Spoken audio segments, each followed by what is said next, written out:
ജാതി കോമരങ്ങളുടെ നാട്. ജാതി വ്യവസ്ഥിതി അതിൻ്റെ എല്ലാ വൈരൂപ്യങ്ങളോടും കൂടി താണ്ഡവമാടിയിരുന്ന കേരളത്തിലെ ഒരു ഗ്രാമം. ഉള്ളവനും ഇല്ലാത്തവനും, ഉയർന്നവനും താണവനും, വെളുത്തവനും കറുത്തവനും, അവർണനും സവർണനും ജാതിവരിയുടെ ഉച്ചനീചത്വങ്ങൾ ആസ്വദിക്കുകയും അനുഭവിക്കുകയും ചെയ്തിരുന്ന ഒരു കാലഘട്ടം. ആര്യഭാഷയായ സംസ്കൃതം സവർണനു മാത്രം അറിവിൻ്റെ അക്ഷയപാത്രം തുറന്നുകൊടുത്തിരുന്ന ഒരു കാലഘട്ടം. അവർണനെ തീണ്ടാപ്പാടകല മാത്രം നിർത്തി മൃഗതുല്യ സ്ഥാനം പോലും കൽപ്പിക്കാത്ത ജാതി വര്യന്മാരുടെ കാലം. അങ്ങനെ ഒരു കാലത്ത് ആ ഗ്രാമത്തിലേക്ക് ഒരു വൈദികൻ അറിവിൻ്റെയും ആത്മീയതയുടെയും കൈത്തിരി വെട്ടവുമായി കടന്നു വന്നു. അതെ, ചാവറ കുര്യാക്കോസ് ഏലിയാസ് അച്ഛൻ.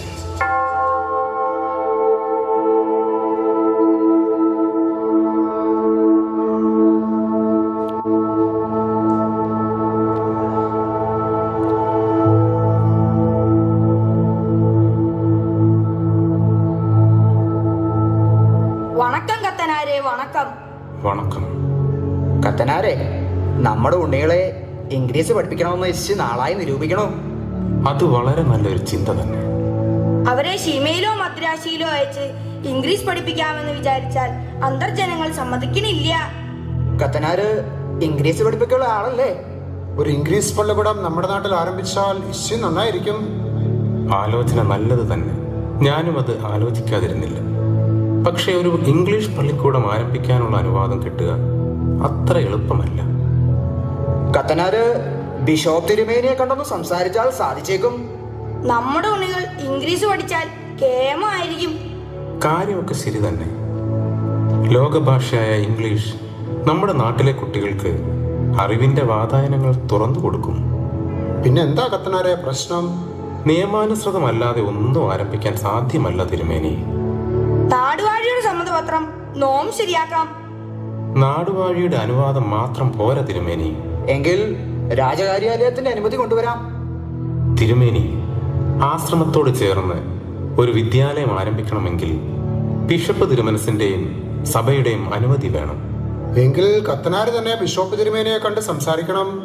ഞാൻ ഈ കാര്യം അദ്ദേഹത്തോട് സംസാരിച്ചിട്ടുള്ളതാണ്. പക്ഷെ എന്തോ അദ്ദേഹം അനുമതി തരുന്നില്ല.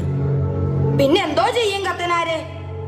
നമ്മുടെ നാട്ടിലെ കുട്ടികളെ വിദ്യ അഭ്യസിക്കുന്നതിന് ഒരു സംസ്കൃതം പള്ളിക്കൂടം ആരംഭിക്കുന്നതിന് ബിഷപ്പ് തിരുമനസിന് സമ്മതമാണ്.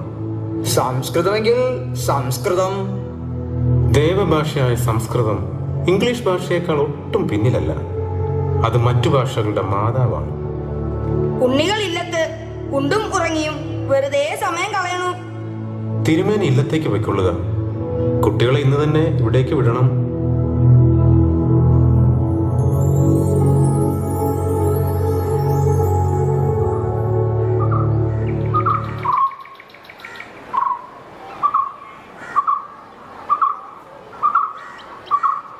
കത്തനാരെ, ഇത് എവിടുത്തെ ഏർപ്പാടാ?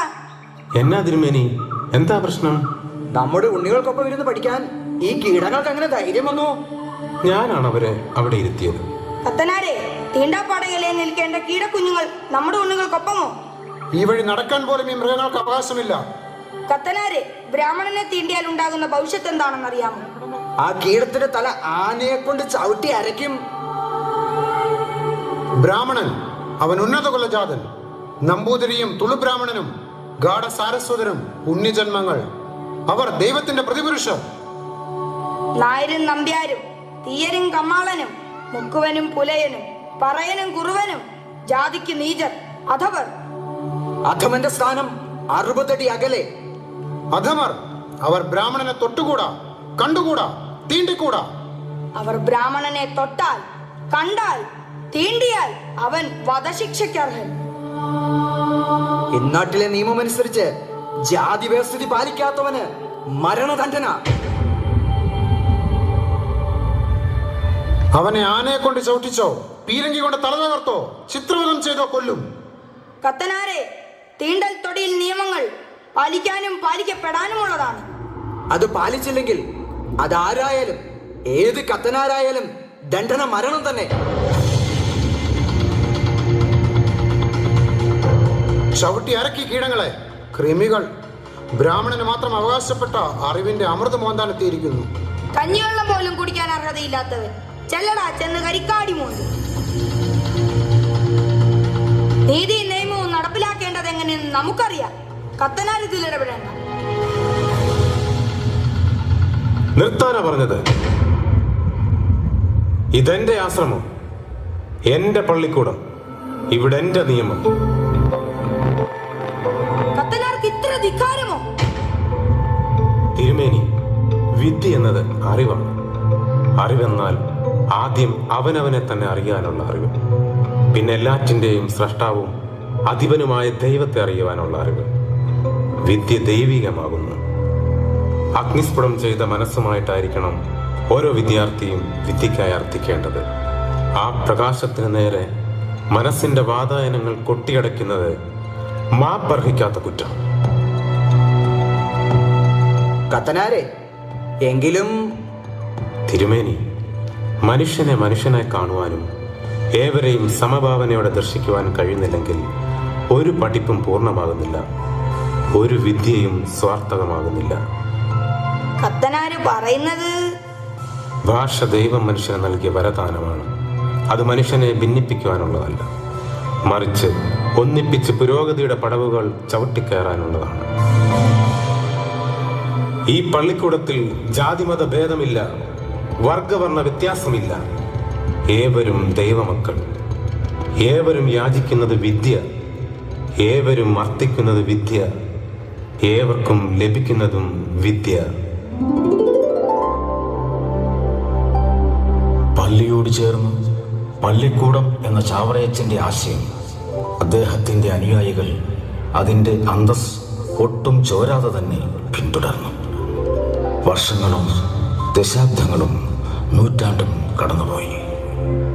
ഇന്ന് ഏകദേശം 180 വർഷങ്ങൾക്കിപ്പുറം നാം എത്തി നിൽക്കുമ്പോൾ അന്ന് ചാവറയച്ചനാൽ സ്ഥാപിതമായ സന്യാസ സമൂഹം ഭാരതത്തിൻ്റെ അതിർത്തികൾക്കപ്പുറവും അറിവിൻ്റെ വെള്ളി വെളിച്ചം എത്താത്ത ലോകത്തിലെ മുക്കിലും മൂലയിലും പള്ളിക്കൂടങ്ങൾ സ്ഥാപിച്ച് ആ പുണ്യചരിതന്റെ തേജസ് ലോകമെങ്ങും വ്യാപിപ്പിക്കുന്നു.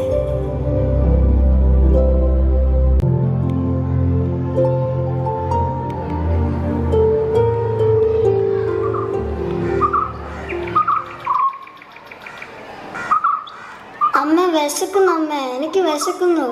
കരയണ്ടടി, അമ്മ എന്തെങ്കിലും കൊണ്ടുവരൂ. എനിക്കും വിശന്നിട്ട് കണ്ണു കാണുന്നില്ല. അമ്മ എനിക്ക് വിശക്കുന്നു, അമ്മ എനിക്ക് വിശക്കുന്നു. ദേ അമ്മ വരുന്നുണ്ട്. അമ്മ എനിക്ക് വിശക്കുന്നു, അമ്മ എനിക്ക് എന്തെങ്കിലും കഴിക്കാൻ താ. ഇവിടെ ഇരിക്കുന്നു കപ്പയുടെ മൂട്. ഒരു തരി അരി ഇവിടെ ഇരിപ്പില്ല കഞ്ഞി വെക്കാൻ. ആ കാലത്തിലല്ല പച്ചവെള്ളം കാണും, അതും കുടിച്ചിട്ട് മിണ്ടായിരുന്നോളാം. അമ്മ എന്തെങ്കിലും തിന്നാൻ തായോ. നിന്നോടല്ലേടി പറഞ്ഞ ഇവിടെ ഒന്നും ഇല്ലെന്ന്. നിന്റെ അപ്പൻ എന്തേടി? ആ ഞാൻ കണ്ടില്ല, രാവിലെ ഇറങ്ങി പോയതാ. എവിടെയെങ്കിലും തെണ്ടി തിരിച്ച് നടക്കുന്നുണ്ടാകും. അത് ഞാൻ മുടിഞ്ഞ കുടി കാരണം ഈ അടുപ്പിൽ തീ പുകഞ്ഞിട്ട് 2 ദിവസമായി. ഈ പിള്ളേർക്ക് 2 വച്ചു കൊടുക്കാൻ പോലും പറ്റുന്നില്ലല്ലോ എന്റെ ഭഗവാനെ. അമ്മേ, ദേ അച്ഛൻ. എവിടെ പോയി കിടക്കുമായിരുന്നു മനുഷ്യ?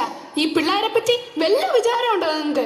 രാവിലെ മുതൽ തെക്കോടൊക്കെ നടക്കുന്നു വല്ലവനും പറ്റിച്ച് കള്ളു കുടിക്കാൻ. എടി ഭാർഗവി, നിന്നാണെ നിന്റെ 2 മക്കളാണ് സത്യം. ഇന്ന് ഈ നേരം വരെ ഒരു തുള്ളി പോലും ഞാൻ കുടിച്ചിട്ടില്ല. എന്തോ പറ്റി? കുപ്പിയിലിറക്കാൻ ഇന്നാരെയും കിട്ടിയില്ലേ? അല്ലടി, ഷാപ്പുകാരൻ ആന്റപ്പന്റെ അളിയെ തട്ടിപ്പോയി. അതുകൊണ്ട് അവര് ഷാപ്പ് തുറന്നില്ല. അത് നന്നായി. അമ്മ എനിക്ക് വിശക്കുന്നു, അമ്മ എനിക്ക് വിശക്കുന്നു. ഈ പിള്ളേർക്ക് എന്തെങ്കിലും കഴിക്കാൻ കൊണ്ടുപോവാ മനുഷ്യ. ഇച്ചിരി തീഞ്ഞെടുത്തേടി. എന്നാത്തിനാ തീ?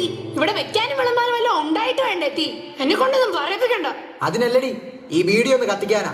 ദേ മനുഷ്യ, രാവിലെ എന്റെ വായിലിരിക്കുന്നൊന്നും കേൾക്കണ്ട. നീ പോടി. നിന്റെ അപ്പൻ ഭാർഗവൻ ഈ രാജപ്പന്റെ മുന്നിൽ വന്ന് കുറച്ചിട്ടില്ല, പിന്നല്ലേ നീ. അമ്മ എനിക്ക് വിശക്കുന്നു, അമ്മ എനിക്ക് എന്തെങ്കിലും കഴിക്കാൻ താ. ദേണ്ടിരിക്കുന്നു നിന്റെ അപ്പൻ, പട്ടിണിപ്പറമ്പിൽ രാജപ്പൻ. അങ്ങോട്ട് ചെന്ന് പറ, ഞാൻ മടുത്തു. എനിക്ക് എന്തെങ്കിലും കഴിക്കാൻ താ. പൊക്കോണെന്റെ മുമ്പിൽ നിന്ന്. ബാക്കിയുള്ളവനൊരു അന്തവും കുന്തവും ഇല്ലാതിരിക്കുമ്പോൾ അവളുടെ വിശപ്പ്. എന്റെ ഭഗവാനെ, ഇതൊന്നും കാണാനും കേൾക്കാനും എനിക്ക് വയ്യ. വല്ല വിഷവും കഴിച്ച് ചാകാന്ന് വെച്ചാല് അതിനും തന്നെ ഗതികേടാണല്ലോ. എനിക്ക് എന്തെങ്കിലും കഴിക്കാൻ താ. ചെല്ലടി, ചെന്ന തെണ്ട്. പോകുമ്പോ ഇവിടെ ഇരിക്കുന്ന പട്ടിണിപ്പറമ്പ് രാജപ്പനെന്ന് നിന്റെ അപ്പനെ കൂടെ കൊണ്ടുപോക്കും. അങ്ങനെങ്കിൽ ഇതിയാനെ കൊണ്ട് ഈ വീടിന് 10 പൈസയുടെ ഉപകാരം ഉണ്ടാകട്ടെ. നീ എന്താ നാടി രാവിലെ മുതൽ കത്തിക്കയറുന്നത്? നിങ്ങളുടെ കൂടെ കൂടിയപ്പോ മുതൽ എന്റെ ചിത കത്തുകയല്ലേ മനുഷ്യ. ആരുടെ ചിത കത്തുന്ന കാര്യമാടി ഭാർഗവി നീ പറയുന്നത്? അച്ഛനത് കണ്ടോ? 2 ദിവസമായി ഈ പിള്ളേർക്ക് ഇത്തിരി കഞ്ഞിയുടെ വെള്ളം കൊടുത്തിട്ട് ഒരു തരി അരി ഇവിടെ ഇരിപ്പില്ല. ഇതിയാനാണെങ്കിൽ രാവിലെ മുതൽ തെക്ക് വടക്ക് കിടക്കും, ഒരു ജോലിക്കും പോകത്തില്ല. എന്താടാ രാജപ്പ നീ പണിക്കൊന്നും പോകാത്തത്? അച്ചോ, ചെന്നാലുടനെ ജോലി കിട്ടാൻ ഞാൻ IAS കാരനൊന്നും അല്ലല്ലോ. ആരെങ്കിലും ജോലി തന്നാലല്ലേ ചെയ്യാൻ പറ്റത്തുള്ളൂ. നിനക്ക് ഞാനൊരു ജോലി തരാം. നീ നാളെ എന്നെ ഒന്ന് വന്ന് കാണണം. അച്ചോ. ഭാർഗവി, നിന്റെ പിള്ളേർ എന്നാടി ഇന്ന് സ്കൂളിൽ പോയില്ലേ? ഇവരെ സ്കൂളിൽ വിടണമെങ്കിൽ ഞാൻ സ്വന്തമായി സ്കൂൾ തുടങ്ങേണ്ടി വരും. അതെന്താടി? കഴിഞ്ഞ വർഷം ഈ പിള്ളേരെ സ്കൂളിൽ ചേർക്കാൻ കൊണ്ടു ചെന്നപ്പോൾ ചോദിച്ച തുക കേട്ടപ്പോൾ എന്റെ കണ്ണ് തള്ളിപ്പോയി. അച്ചോ, അത്രയും കാശുണ്ടായിരുന്നെങ്കിൽ ഞാൻ 2 ബാർ സ്വന്തമായിട്ട് മേടിച്ചേനെ. കണ്ടോ അച്ചോ, ഇതേനെ മനസ്സിലിരിപ്പുണ്ടോ? പിന്നെ കുടുംബം എങ്ങനെ ഗതി പിടിക്കാനാ? അതൊക്കെ ശരിയാകുമടി. നീ എന്തിനാടി വേറെ സ്കൂളിൽ പോയത്? അവരെ നമ്മുടെ പള്ളിക്കൂടത്തിൽ ചേർക്കാമായിരുന്നല്ലോ. അച്ഛോ, അച്ഛനെന്നെ വർത്തമാനായി പറയുന്നേ. ആ ക്രിസ്ത്യാനികളെ പള്ളിവക സ്കൂളിൽ ചേർക്കാൻ പറ്റത്തില്ല. കപ്പ്യാരെ, ഞാനും താനും ഇവരും ഒരേ അരിയുടെ ചോറല്ലേടോ കഴിക്കുന്നത്? എന്റെയും തന്റെയും ഇവരുടെയും ചോരയുടെ നിറം ഒന്നല്ലേടോ? കാരണം എന്നെയും തന്നെയും ഇവരെയും സൃഷ്ടിച്ചത് ഒരേ ദൈവമാടോ? അച്ഛോ, എന്നാലും ഒരെന്നാലുമില്ല. ഞങ്ങൾ ക്രിസ്ത്യാനികളല്ല. ഞങ്ങളുടെ മക്കളെ പള്ളിവക സ്കൂളിൽ ചേർക്കാനുള്ള യോഗ്യതയും അതിനുള്ള പാങ്ങുമൊന്നും ഞങ്ങൾക്കില്ല. യോഗ്യതയും പാങ്ങും നിശ്ചയിക്കാൻ നീ ആരാടി? മജിസ്ട്രേറ്റോ? അതുമില്ല ഇതുമില്ല. നാളെ തന്നെ നീ കുട്ടികളുമായി സ്കൂളിൽ ചെന്ന് പ്രിൻസിപ്പൽ അച്ഛനെ കാണണം. അച്ഛനോട് ഞാൻ പറഞ്ഞുകൊള്ളാം. അച്ചോ, പിള്ളേരെ സ്കൂളിൽ ചേർക്കുന്നതിനുള്ള ചെലവ്? നീ ഇപ്പൊ എനിക്ക് ചെലവൊന്നും ചെയ്യണ്ട. അതല്ലച്ചോ, പിള്ളേരുടെ ഫീസും മറ്റും. നിന്നോട് ആരെങ്കിലും ഫീസ് ചോദിച്ചോടി? നിന്റെ 2 മക്കൾക്കും എവിടെ വരെ പഠിക്കണമോ അവിടെ വരെ പഠിക്കാം. കാശിന്റെ കാര്യം ഓർത്ത് നീ വിഷമിക്കണ്ട. അത് പ്രിൻസിപ്പൽ അച്ഛൻ നോക്കിക്കോളും. രാജപ്പ, നീ രാവിലെ തന്നെ എന്നെ വന്ന് കാണണം. നിനക്കുള്ള ജോലിയും ഞാൻ ശരിയാക്കാം. ഇതിനൊക്കെ ഞങ്ങൾ എങ്ങനെ നന്ദി പറയും? എടി, നന്ദി എന്നോടല്ല പറയേണ്ടത്, ദൈവത്തിനോടാ. അങ്ങേരു തിരുമനസ്സല്ലായിരുന്നെങ്കിൽ ഇന്ന് ഞാനും നമ്മുടെ സ്കൂളും ഒന്നും ഉണ്ടാവുമായിരുന്നില്ല. ആധുനിക കേരളത്തിന്റെ പരിഷ്കർത്താവെന്നറിയപ്പെടുന്ന ചാവറ കുര്യാക്കോസ് ഏലിയാസ് അച്ഛന്റെ ആശയങ്ങളും ആദർശങ്ങളും പിന്തുടരുന്ന ഒരു സമൂഹമാണ് ഞങ്ങളുടേത്. സഹജീവി കാരുണ്യവും സമത്വഭാവനയും സമൂഹ നന്മയുമായിരിക്കണം നമ്മെ നയിക്കേണ്ടത്. അതായിരിക്കണം നമ്മുടെ കർത്തവ്യവും. അപ്പോൾ മാത്രമേ മറ്റുള്ളവർക്കായി ജീവിതം ഒഴിഞ്ഞുവെച്ച ചാവറ പിതാവിനെ പോലുള്ള മഹത് വ്യക്തികളുടെ ജീവിതം ധന്യമാവുകയുള്ളൂ, അർത്ഥപൂർണവുമാവുകയുള്ളൂ. ശരി അച്ഛോ, ഈശോ മിശിഹായ്ക്ക് സ്തുതിയായിരിക്കട്ടെ. ഇപ്പോഴും എല്ലായ്പ്പോഴും അങ്ങനെ തന്നെ ആയിരിക്കട്ടെ.